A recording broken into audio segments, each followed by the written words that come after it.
Welcome to the Midlife Pilot Podcast. We are glad you're with us. What is it like to become a pilot in your 40s and 50s? The challenges are unique for those of us in midlife, but so are the rewards. Hosts Ben, Brian, and Ted talk learning to fly, growing as pilots, and the joy of flying to destinations. The purpose of the podcast is not to teach, but to share knowledge and experiences of being a midlife pilot. Join the Midlife Pilot community and listen in every week. We are not CFIs or particularly intelligent, so if you want to learn how to fly, talk to anyone else other than the hosts of a podcast. Even this intro was too challenging for us, and we used a robot to do it. Okay, checklists are complete. Let's get the show started.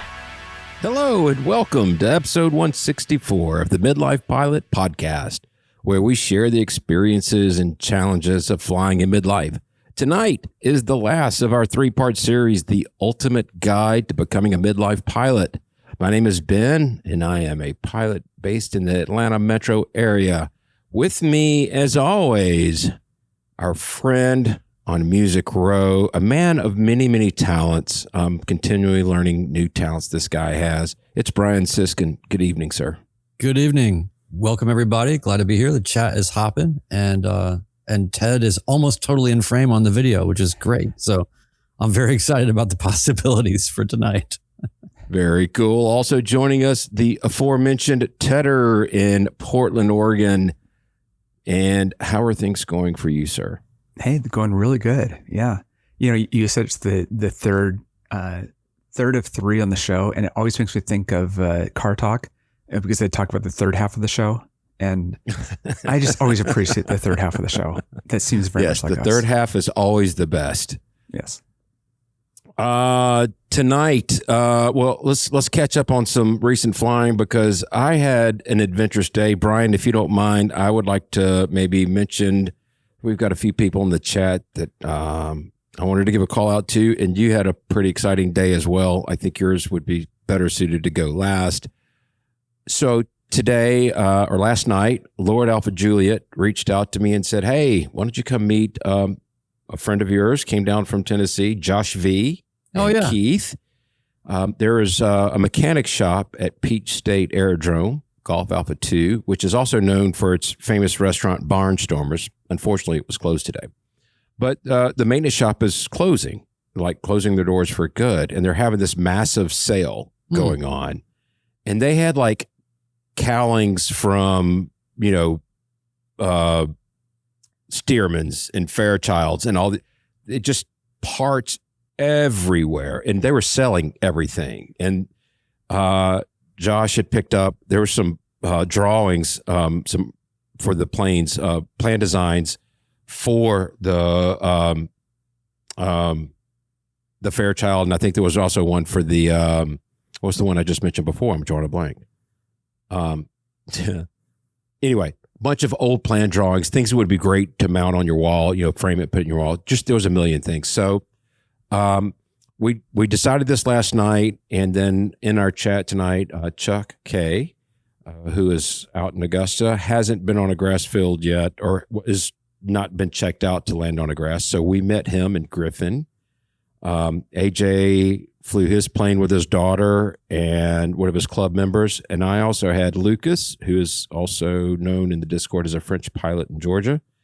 They met at McCollum. We hopped in the plane, flew formation over the Bravo, over Hartsfield, down to Griffin. We picked up Chuck and did the very short hop into Peach State. It was an interesting situation because it's a sloped runway. The runway configuration is 1331, and AJ took off first, and he overflew the field, and we were talking on on frequency off the CTAP. We were on fingers, and he commented, I was probably 4 or 5 miles behind him, and he commented that the winds were favoring runway 13, which is uphill, which is the one I prefer to do. And I'm crossing over midfield, doing my proper pattern entry, Brian. You'd be happy to know. 7 mile left base. And he was landing. He got it down on the ground. And so I turned right downwind, which is the proper for that airport. They want right pattern for that runway. And I was coming in and I looked, there's a flag, just a regular flag at somebody's house at the end of the runway. And it was direct crosswind. So I'm like, okay, I feel like I can manage this. And I just started floating and floating and floating. And so I did my go around as I should have. Go up, do another lap in the pattern. And unfortunately, nobody on the ground had their radio. They couldn't tell me what the windsocks were doing until I was lined up and looked at that flag, and it was starch direct tailwind. So I didn't even try to make an attempt. I went around a second time and then came in and landed the opposite way. So 2 go arounds, I feel pretty good about. Nothing was bent. Nobody died. So, I mean, that's a plus, right? Yeah, that's good practice. I mean, you got to have go around practice. Yeah, I do think there is something to do go around proficiency. So it was good. And then we had a good time hanging out there. And then coming back was where the adventure really began. We dropped Chuck off back at his plane in Griffin, and then Lucas and I hopped in and got clearance to go through the Bravo again. And we were right over the top of Hartsfield. And I noticed out of the corner of my eye, there's a Delta jet that's not where I normally see Delta jets. Normally they fly out 5, 10, 15 miles before they start their turn to wherever they're going. Well, this guy turned right at the end of the runway, and he's paralleling me, and he's climbing, and he's going faster than me. I'm like, well, okay, that's a bit unusual. And then next thing I know, he gets ahead of me, and he starts turning to the right again to cross right in front of me. How dare? How dare? I mean, come on. Look, I was on with they should have got him out of my way. But as it turned out, I pulled the throttle. It's the first time I've ever had to slow down for a jet. But I pulled my throttle. I wanted to make sure he crossed right in front of me, and he did. And I have the fly stow, and it turned out I was able to pick up his flight path, and he was returned. He had some type of emergency because he immediately returned to the field. Oh, really? Yeah. Oh. Yeah. So I guess it was a good thing that I let him go in front of me, because I'm such a giving guy. But yeah, it was pretty crazy. We were, I think, according to Flystow, I think we were about a half mile laterally and about 700 feet vertically separated.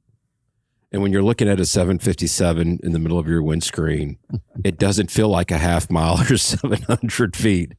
It feels a little bit different. When people in your plane are saying, hey, that pilot over there, that's an interesting mustache style. What is that exactly? Is that and people in the window were probably looking at me going, wow, that Cessna looks pretty daggum close to us. The pilot of the 7.5 is saying, and for the passengers on the right-hand side, you can look out and see the little bug that's going to smash into us. Yeah. So I have to hit this. Mr. Easy G was asking, why is it called fingers? Which is a frequency that's used air to air. There's discussion about whether it's the proper frequency or not. There's a sanctioned frequency by the FAA. Doesn't matter. But nobody knows what it is. Yeah. So, but why is it called fingers? The chat does, the point. But yes. Yeah. It's 1, 2, 3, 4, 5. So fingers. The non-visual version of that is that some of us can't count to 5 without using our fingers. There you go. So it's easy to do that if you count on your fingers to know what the frequency is. What is the sanction? Isn't it 12265? The chat is saying it's 12275. 75. Yes. All right. Yeah. Well, I already passed my written test, so yeah, that information's long gone. It's gone. I'll tell you that in the summer when I was flying over the desert and I was trying to find the 2 planes that were playing around on the little lake bed that I was on, I tried fingers for that reason because I knew that's where they were going to be. So it's good to know what those various frequencies are.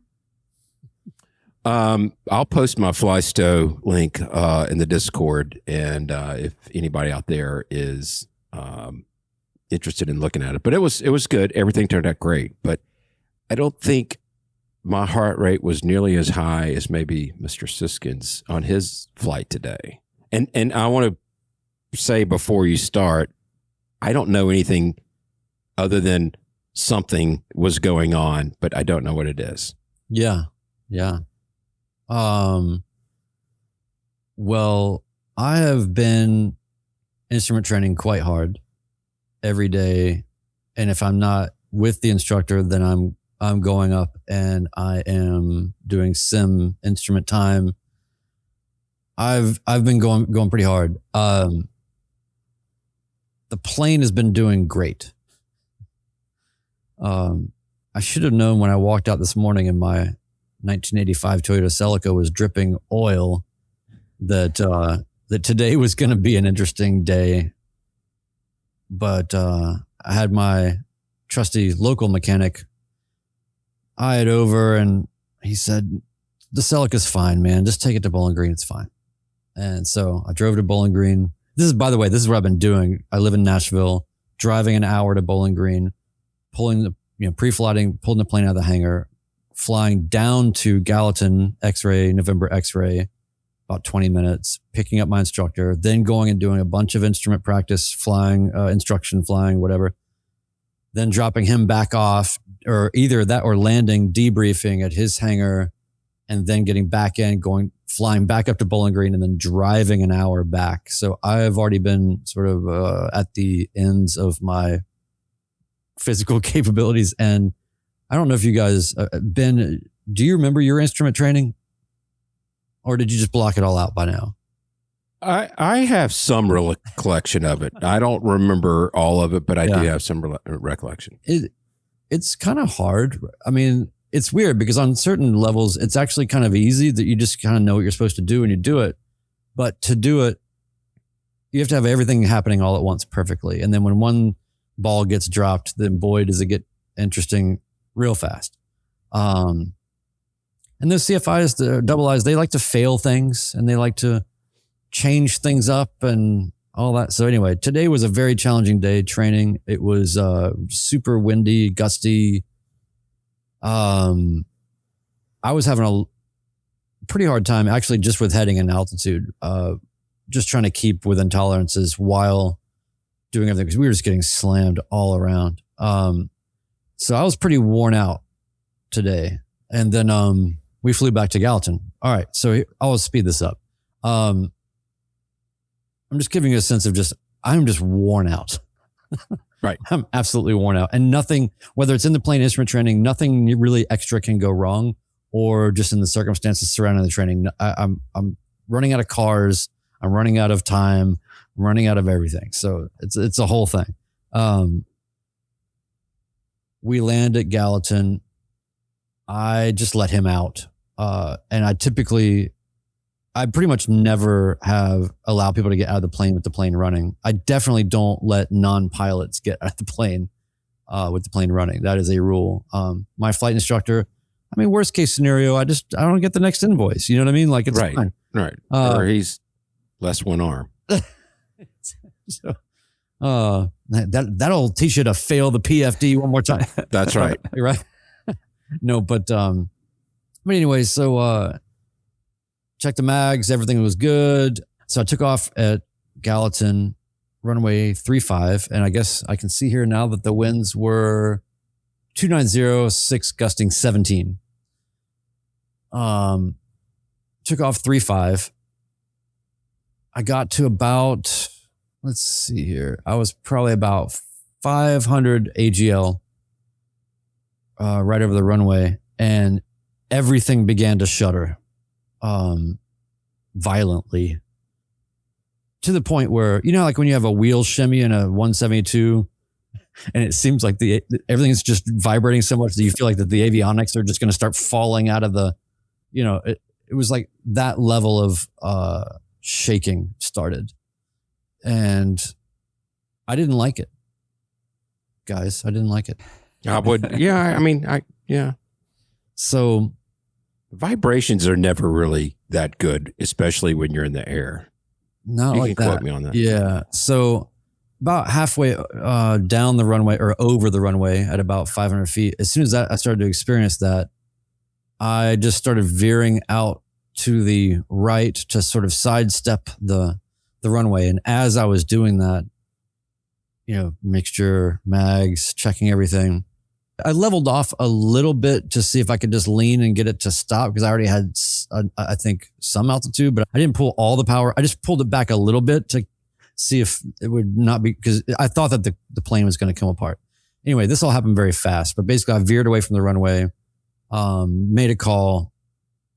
There was another plane holding short, ready to take off, and another person taxiing, and somebody else in the pattern.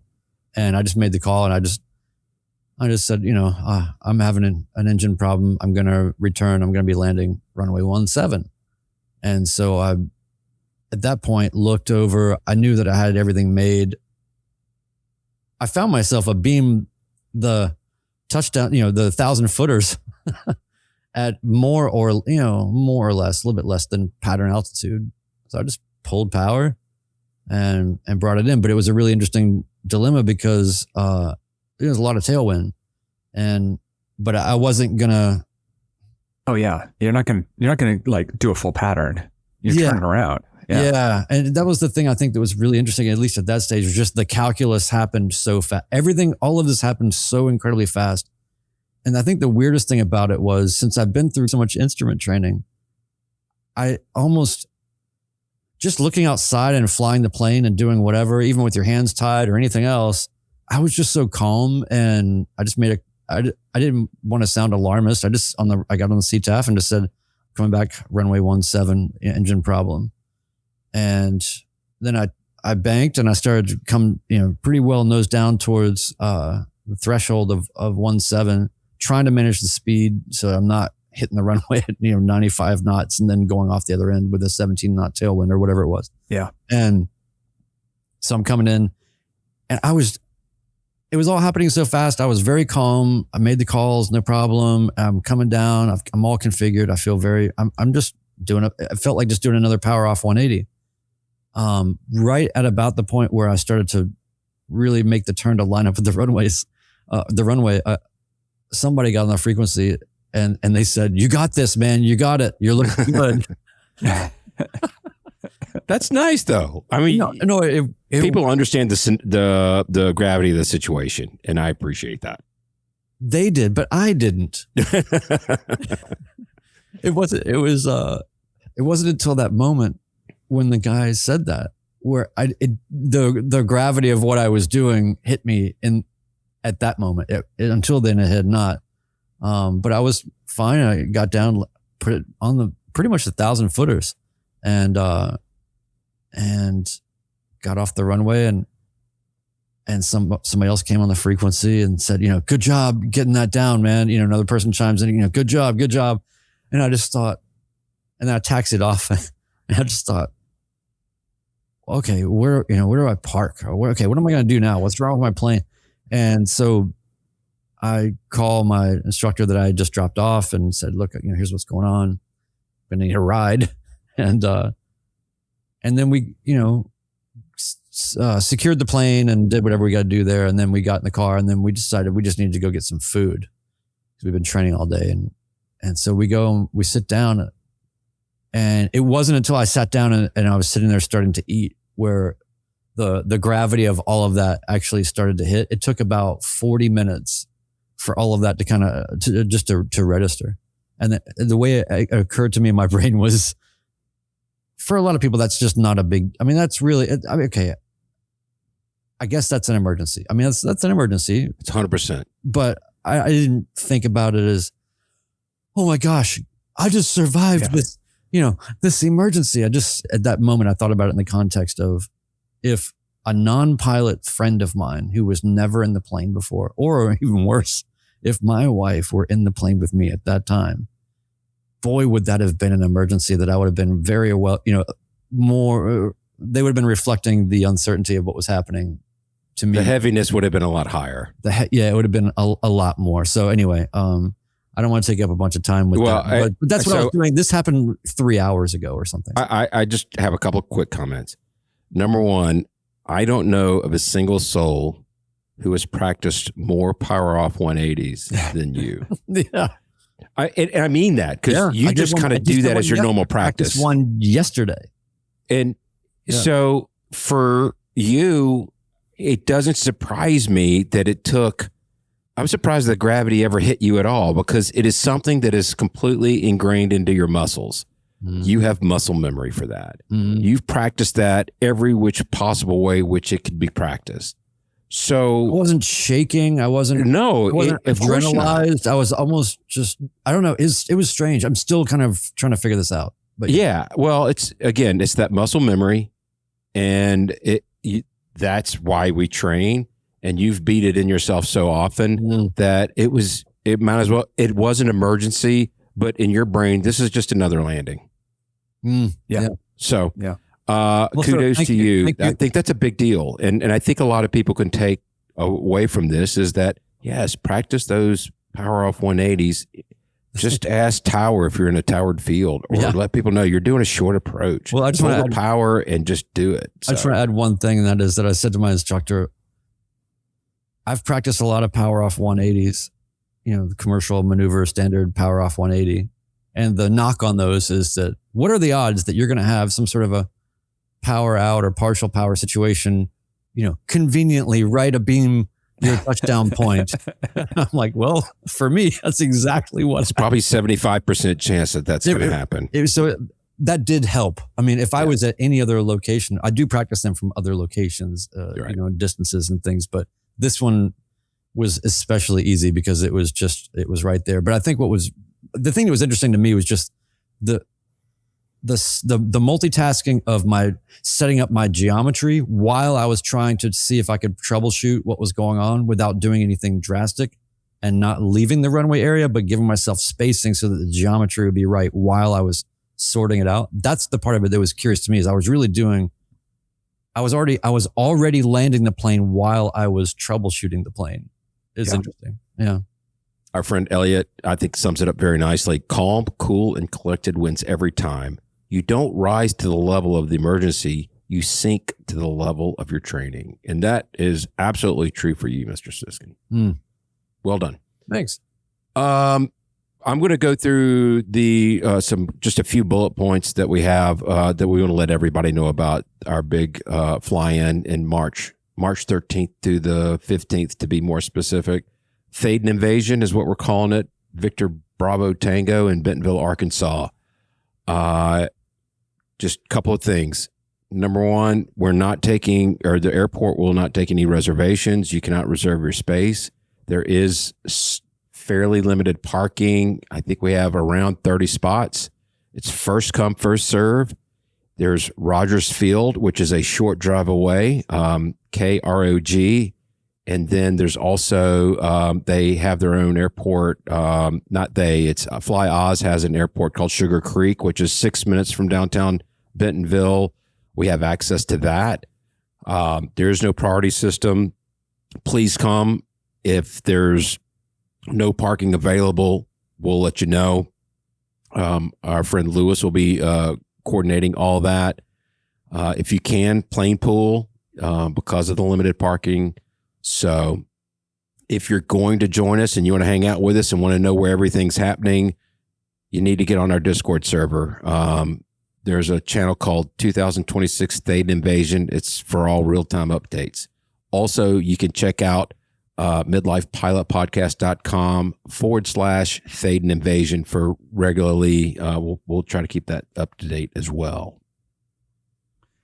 Yeah, I am really curious about Sugar Creek because it's you have to request permission to land there, and we have permission. Anybody can fly in there that wants to have this crowd, but camping is an option there, and I'm very curious if anybody in our crowd is planning on taking up on that and camping out there. There's a clubhouse. So, yeah, there's a clubhouse, should be showers and everything else. But let us know. I'd be kind of surprised if nobody does it, but it seems like a fun time. Yeah, definitely. One other thing I just want to throw out there about the event is that we have some things cooking. Don't forget, we're doing a live podcast as part of all this on that Saturday. Yeah. We have, if I'm not mistaken, we have secured the space for that. Is that right, Ben? The space has been secured. Ooh, yes. Nice. So we have, for Friday and Saturday, we are going to have our own dedicated lounge area. Is that right? We have our own dedicated lounge. Anybody in our group is allowed to come up and hang out with us, whether you've parked at Thaden Field or you're at Rogers or at Sugar Creek. That's right. You just tell the front desk, hey, I'm with those knuckleheads called the Midlife Pilot Podcast Group. Yeah. And if you don't know what this looks like, go to the airport, the Thaden Field website and check. Legends Air Center is the website. Yeah. It's just a really beautiful place, and we're excited to be there. So anyway, but Ted, what you got? The room that we have, it's on the second floor. It has great views, and it's actually the clubhouse for Fly Oz for people that are in that program.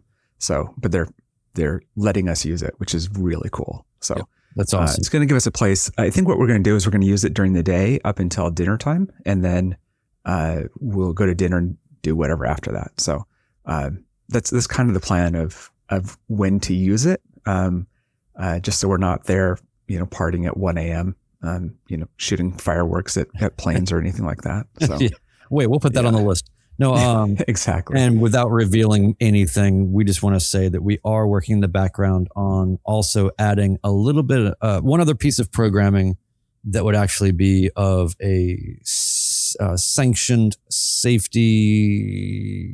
value. We'll just leave it at that for now. All right. So the point is things are developing and getting more clear and more jam-packed with awesome all the time. Yeah. Brian, you want to take us into housekeeping? Sure. You can join our Patreon community for Discord access and lots of exclusive content, more check ride debriefs, recent ATP debrief with Elliot and some others, right? There's just some really cool things happening there. Please, even if you, what is it, 25 cents per episode, you can support That's correct. the podcast. Yeah. Yes. So do whatever you can. We need all the help we can get. 10% supports Freedom Aviation Network's anti-human trafficking efforts. By the way, they are looking for pilots throughout Florida and Tennessee. Go to freedomaviationnetwork.org and learn more. For everything Midlife Pilot Podcast, feedback, merch, and more, visit midlifepilotpodcast.com. Ted's wearing his latest edition Midlife Pilot Podcast shirt. It's an aviation t-shirt. And how do we know that? Because it says aviation t-shirt. Yes. Awesome. Yeah, it's kind of my favorite right now. We had some new people join us in Patreon this week. 50% of them have last names starting with the same letter. And can I do that off the top of my head? 30% are Mikes, which is about right for our age range. That's right. At the Landomatic level, I want to thank Lyman H., Michael H., and Mike W. At the Hershey Bar level, I want to thank Max H., Nick M., and James M.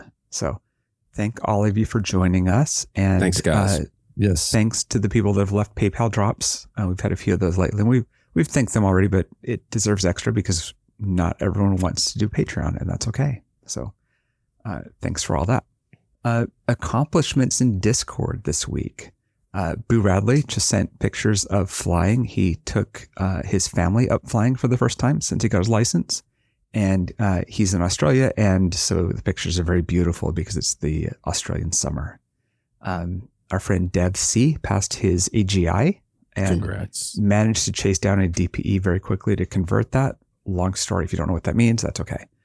And Checkmate Barry shared a great story. It was great because it ended successfully, but it was a great story about having carb icing for the first time.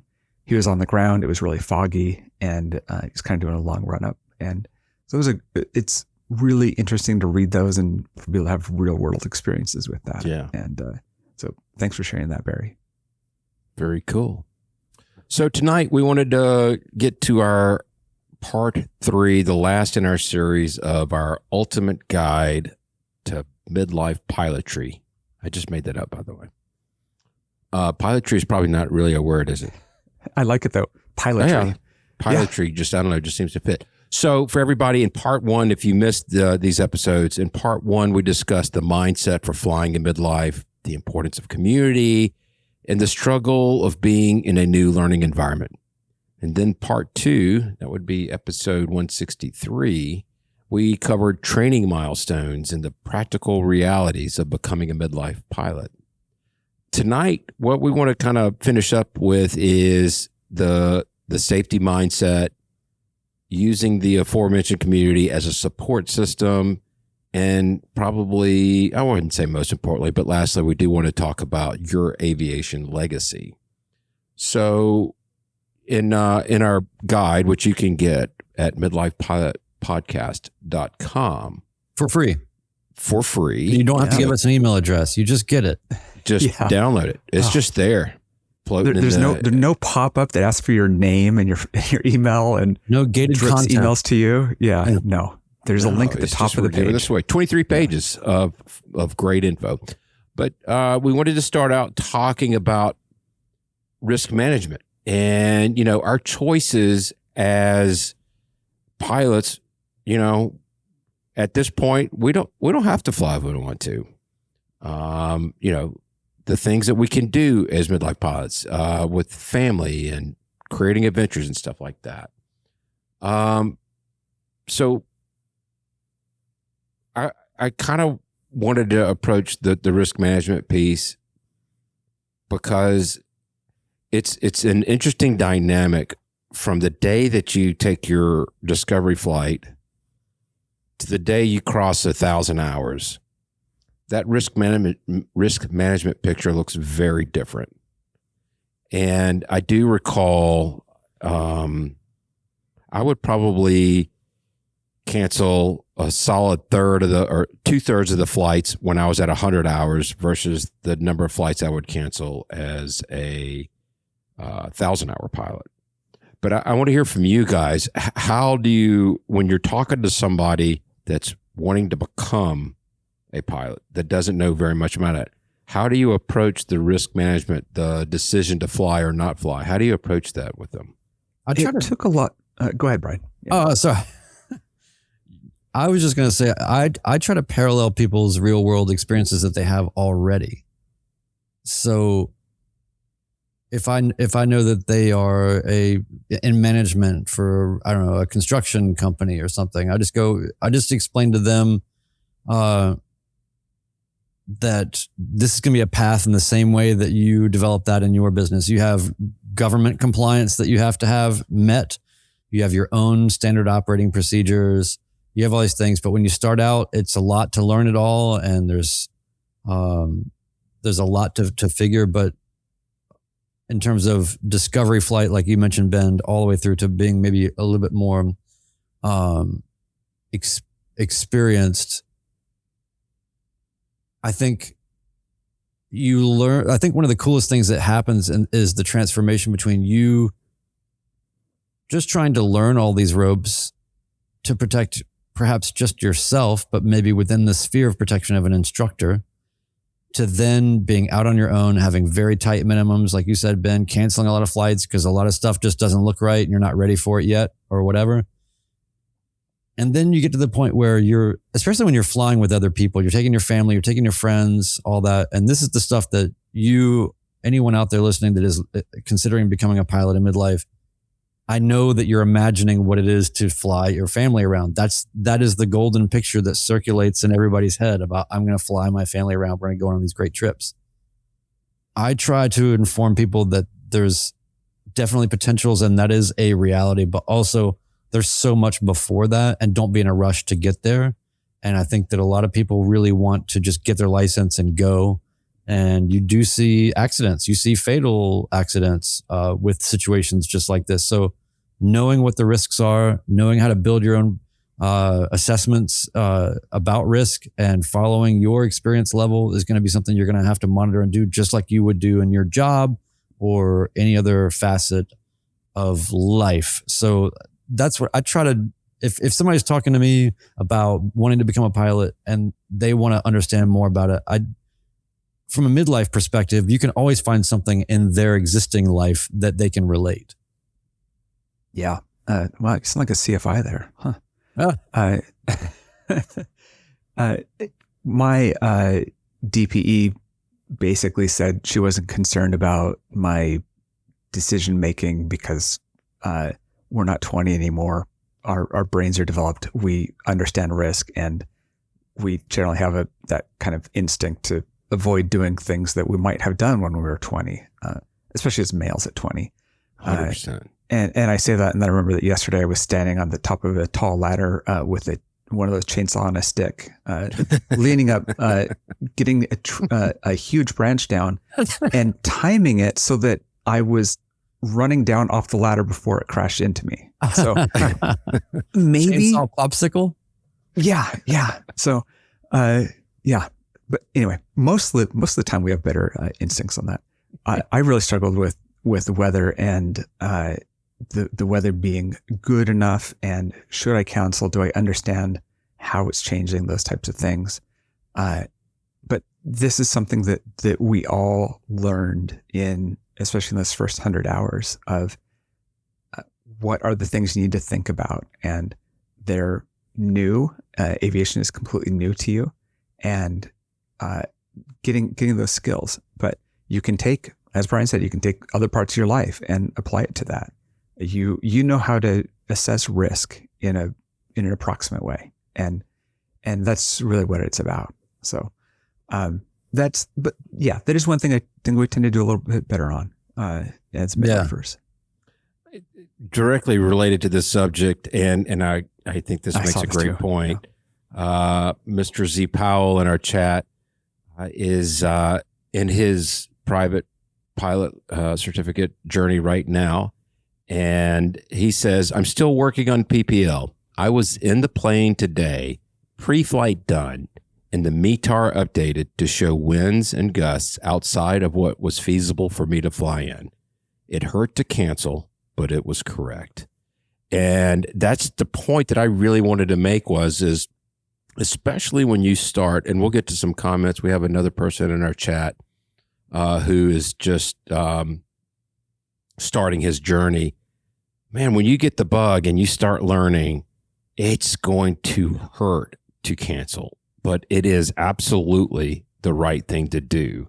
So I applaud you for that. And we have said on this show many times, especially last year at the fly-in at Tango 82 and at Gillespie, we would applaud people. We would give them shout outs for not coming because it was beyond their weather minimums, or for whatever minimums that may have applied. So it needs to be rewarded. Yeah, reframe that. There should not be a stigma that is lesser or any of that. Now, I would say that as midlifers, we also have in our lives been fixated on accomplishing a goal and stopping at nothing, including jumping off of ladders with popsicle chainsaws or whatever.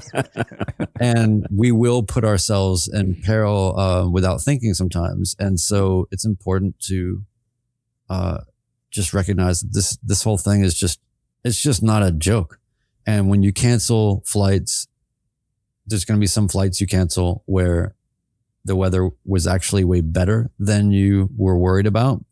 And you totally could have gone, and it will be a bummer. And then there'll be other times where it was actually worse than what you thought, and you chose not to go, and you are thanking your lucky stars.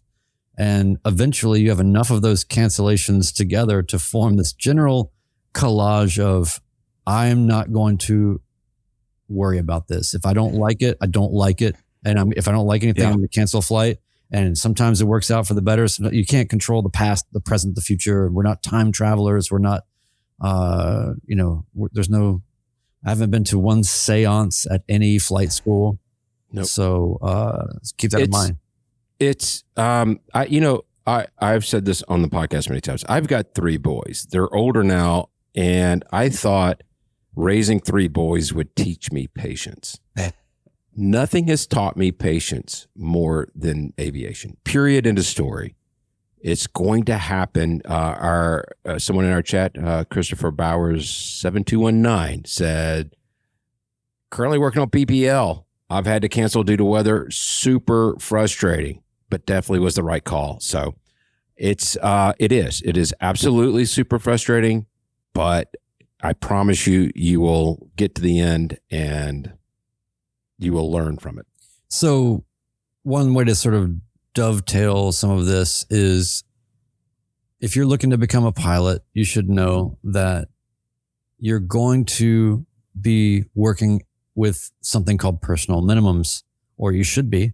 And you're just going to have hard caps on various weather conditions and things that you will or won't go, so that it doesn't become a subjective decision in the moment. So you don't get captured by the will to go. We call it get there-itis, all of that. You're going to have some things put in place, and you're going to have accountability partners in that. You're going to have those minimums shared with an instructor or friend, another pilot, spouse, whatever it is. And so we spend a lot of time imagining ourselves as NTSB crash reports and thinking, what do we not want that crash report to say? So without being too dark about it, that's kind of real. So you're doing that. But the interesting thing about it is it's all on a continuum, and the continuation really flows into education. We say this all the time. We know, us current pilots, we know this, but you should know as an aspiring midlife pilot that you are, you hear people say things like it's a journey. Okay. This is not an ayahuasca thing. Okay. This is it should not be an ayahuasca. I can't spell it, but I know that it's not something. So anyway, the point is, continuing education is, you're all on this continuum now. And so your minimums will grow as your experience grows.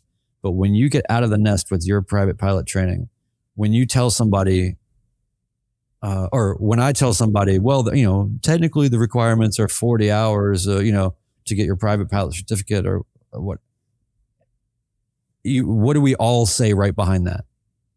But it took me blah, blah, blah, blah, blah. Yeah. A lot longer than 40 hours. Yeah. And good. Thank God for that. Yes, because that's right. If I got turned loose at 40 hours, I would not be around for 80. No. So, I mean, some people, I guess, theoretically can pull that off, but it's not. What's the most common phrase that a DPE or an instructor will tell you on the day that you pass your private pilot check ride? I was waiting for this. It's actually the phrase I dislike the most, although I like the concept. Right. Go ahead. It is your license to learn. Yes. It is. So make that into a drinking game. You will hear that all the time in aviation. You'll be not sober for a while. So to your point, Brian, I'm 1,300 hours. I am still, I've been meaning to reach out to someone in our chat, Erica. I kind of want to go audit her advanced IFR course. Mm-hmm. I haven't been through one in a while. I am always seeking something to learn or keep my brain in that gear. So I do agree with that. Yeah. That's awesome. Yeah. I mean, and the cool thing is we've got this whole community here with people that are doing seminars or, writing books or making up new checklists, or there's so many awesome people in this community that are doing so many amazing things and do it because they want to be a part of it. And so that really brings us to community, which we touched on in the beginning, but you're going to rely on this community that you build as a support system. And I've said it before, I wanted to start a podcast with Chris back in the day because I didn't have anybody to talk to. I didn't have anybody. I had no community, no peer group, no cohort, nobody to bounce anything off of other than just my instructor, who I would feel guilty for asking, questions to that were not on the clock. Right. So, but anyway, so community, that's what it's all about. How's that going for you guys?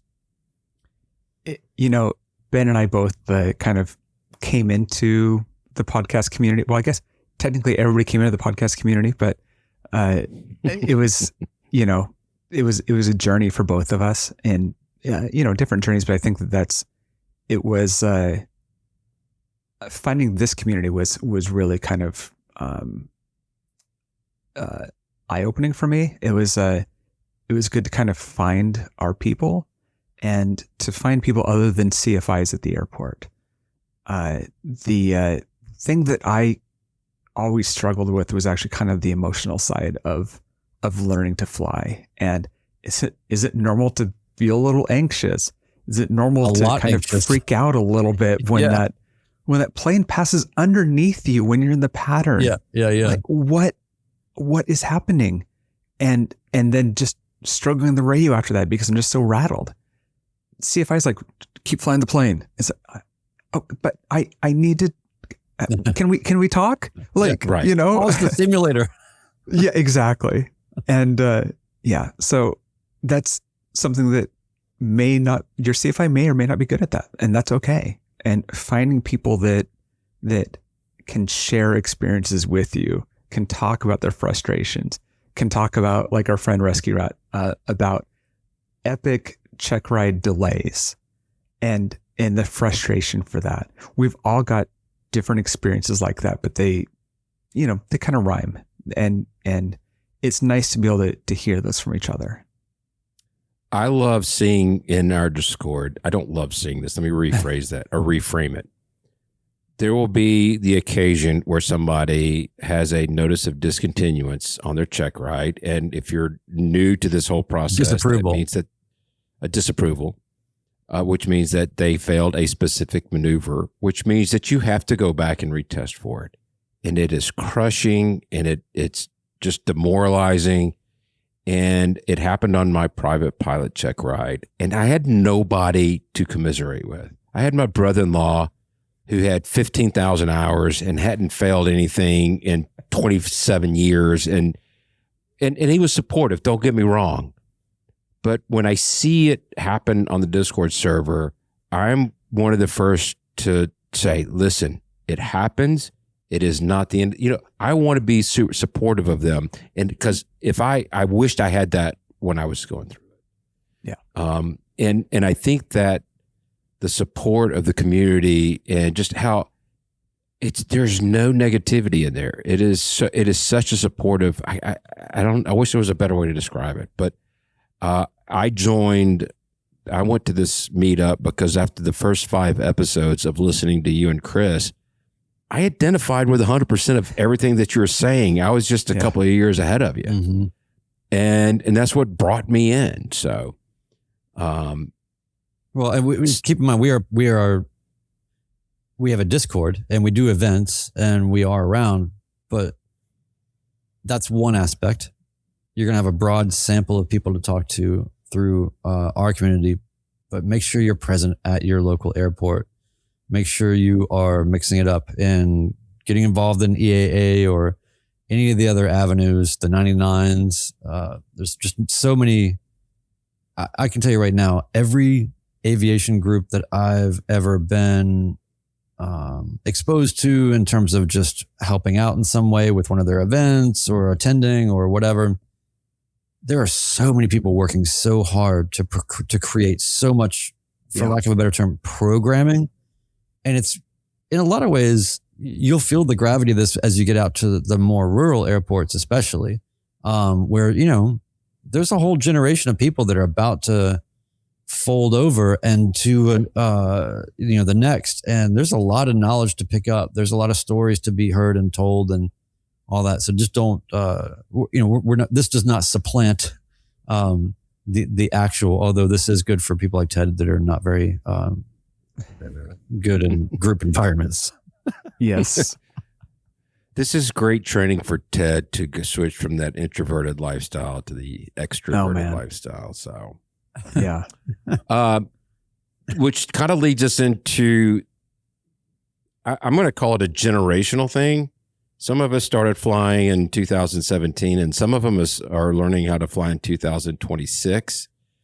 And so that creates different, your age does not matter here. It's where you are in your training, but it's that legacy piece of it. And the mindset of just creating these memories beyond logbooks. It's being a mentor to the next generation, which was kind of where I was going with it. With when I kind of came on and we first met out at Outer Banks, I just kind of felt like, all right, these guys are kind of all in the same ballpark of their training journey. I'm a little bit ahead of them. If they ask for help, I'll give it to them, and if they don't, I'll keep my mouth shut and smile and nod. But I felt like it was an opportunity for me to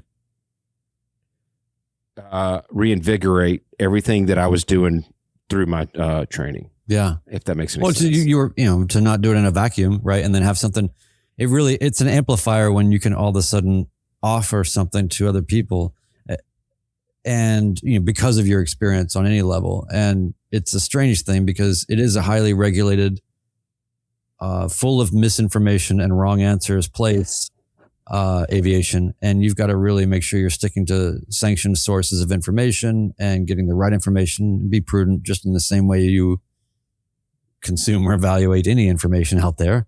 And all that to be said, there's some real value in anecdotal stories, but just make sure that when you're a new pilot, that you know how to put those on different shelves at different levels.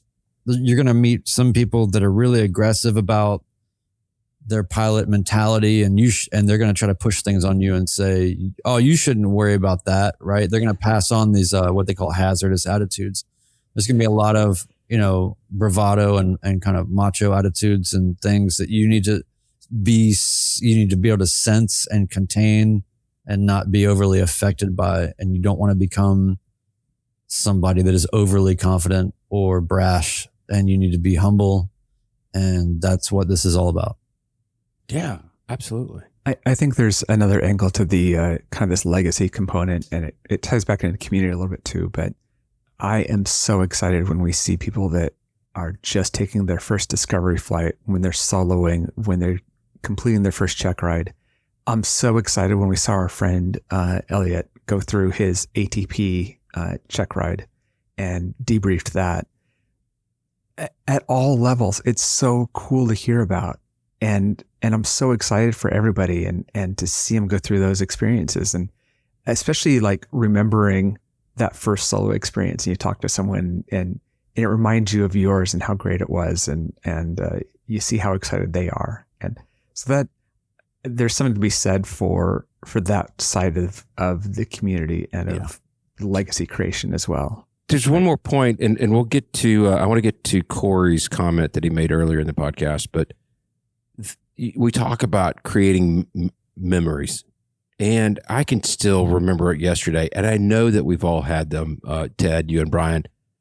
I remember I was a private, I didn't have my instrument and got stuck by a thunderstorm with my youngest son doing a Pilots of Pause mission.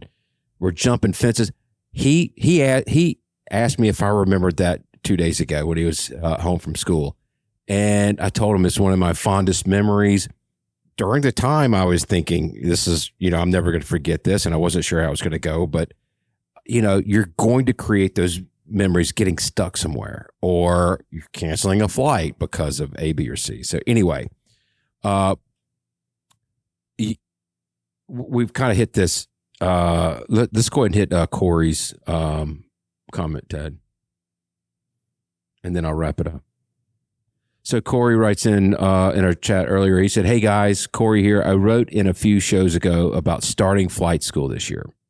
Well, I took my discovery flight today. It was amazing and humbling at the same time. Yeah. I have one flight hour now. That's right. And that's one more than a dead man. So good for you. Nope, just kidding. It's and then Rich says, congrats. You will never again be able to afford drugs. So you're welcome. Oh, the FAA loves this show.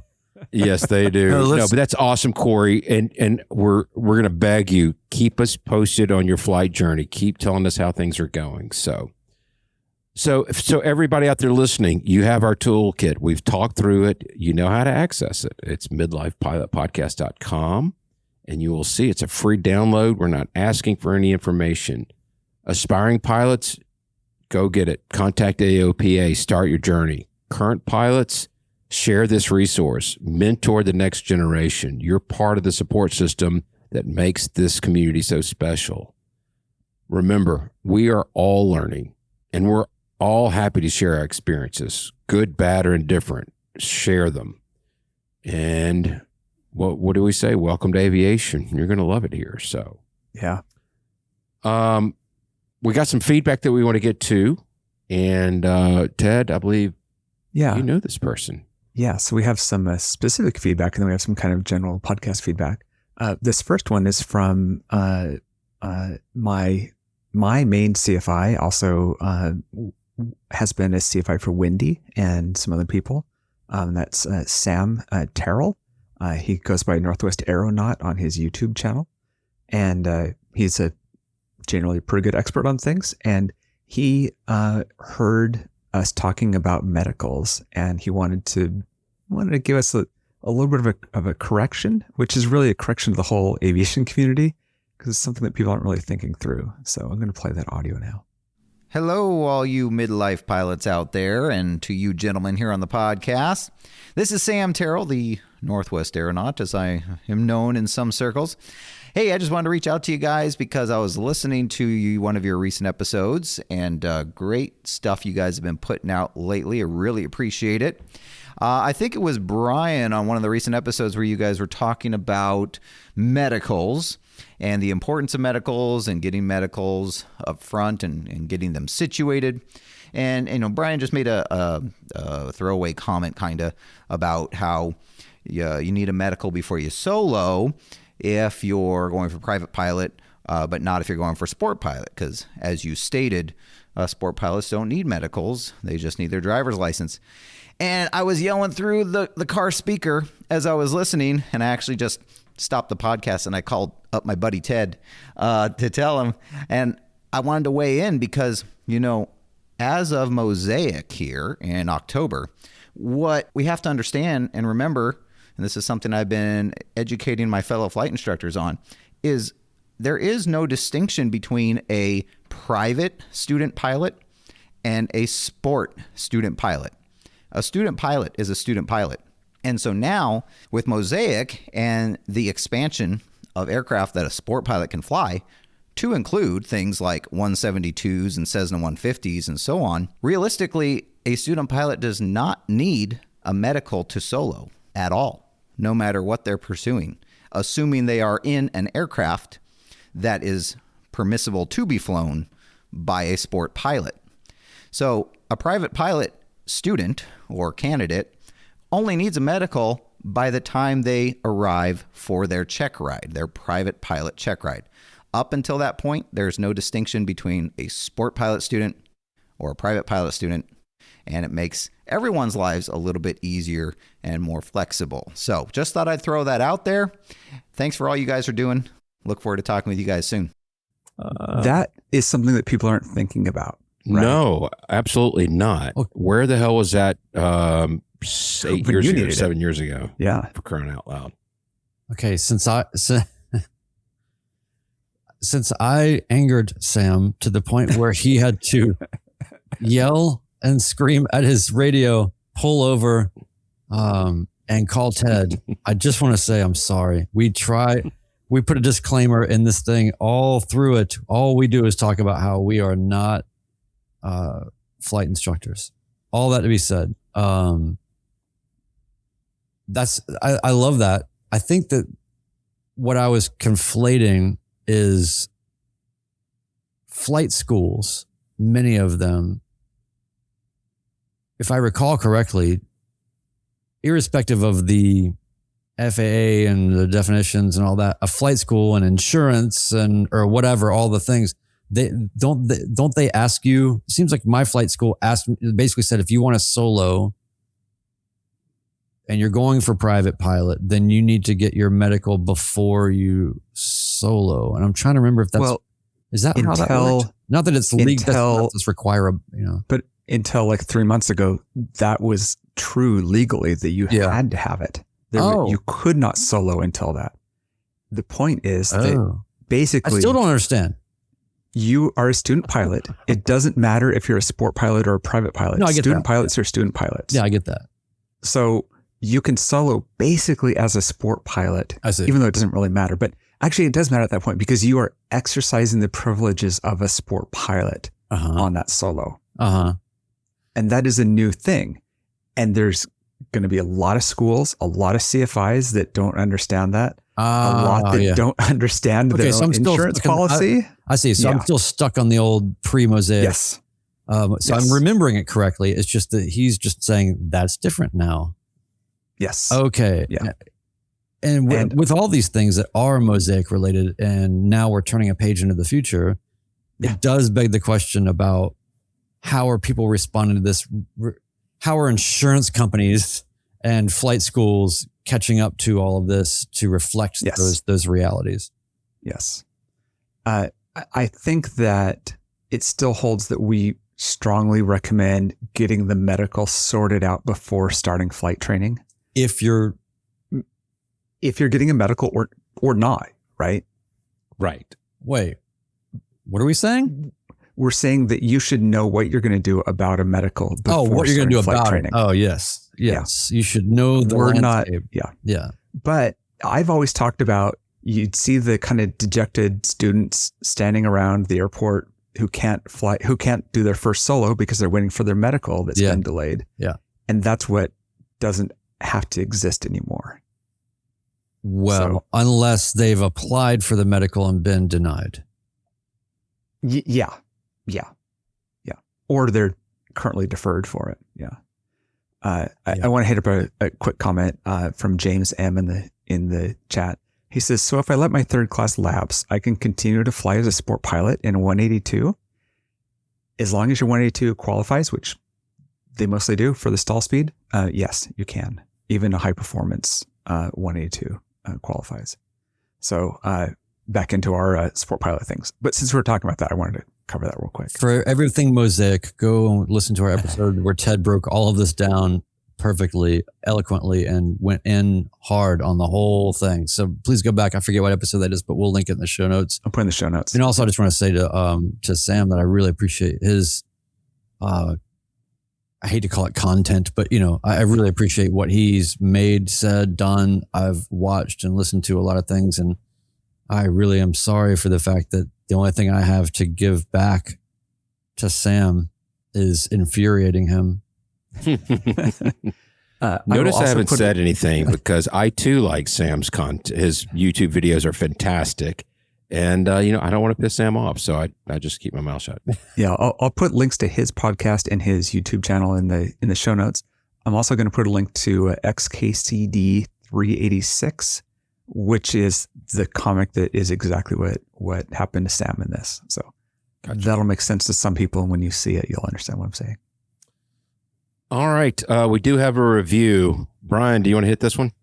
Sure. Is this Working 170 that left this? That is who left this. Working That's exactly right. 170. We all would like a Working 170. Absolutely. This podcast is well worth the time for those of us in midlife with a passion for aviation. After receiving my private over 25 years ago, life happened and I did not continue flying. All these years later, I've been in a position to, how did I get, I see there's another word, current, later. Okay.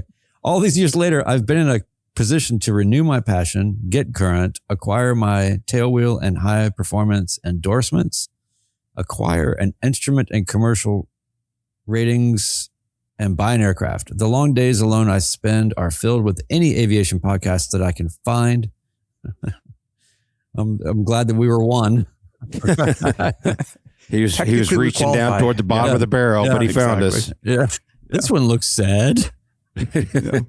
I've been able to go back and listen to all of the Midlife Pilot podcasts, and I'm very appreciative to this crew. You just got to play it on 1.5 speed to get through all the uhs and ums.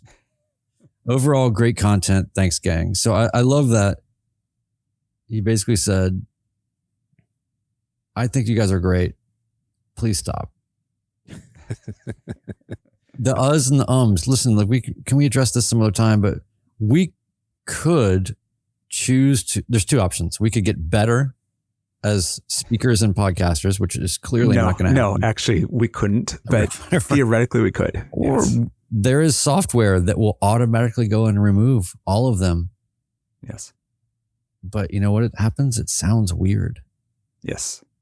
It sounds fragmented. I am going to put forth that going forward, I am going to reduce, not get rid of, but reduce my uhs and ums because I feel like I'm the major abuser of that. See, I just did it. Didn't even think about it. Oh, this is a bad road for us to go down. Bad road. Once you're aware, let's go ahead and wrap this puppy up before it goes any so further down. Thanks for Working 170 for planting a grenade inside our podcast and watching it explode from far away. No, I really appreciate it, and I love it when people are away from aviation for a while, and this is something they can enjoy on their way back. So that's cool. Yep, very cool. Everybody, don't forget to leave us a 5-star review like Working 170 did, and you can absolutely destroy me with my uhs and ums. I'll take it. Hit subscribe on your podcast app. Gentlemen, any final comments for the good of the order? We've got a great one coming up next week, but anything else? We're good. Yeah.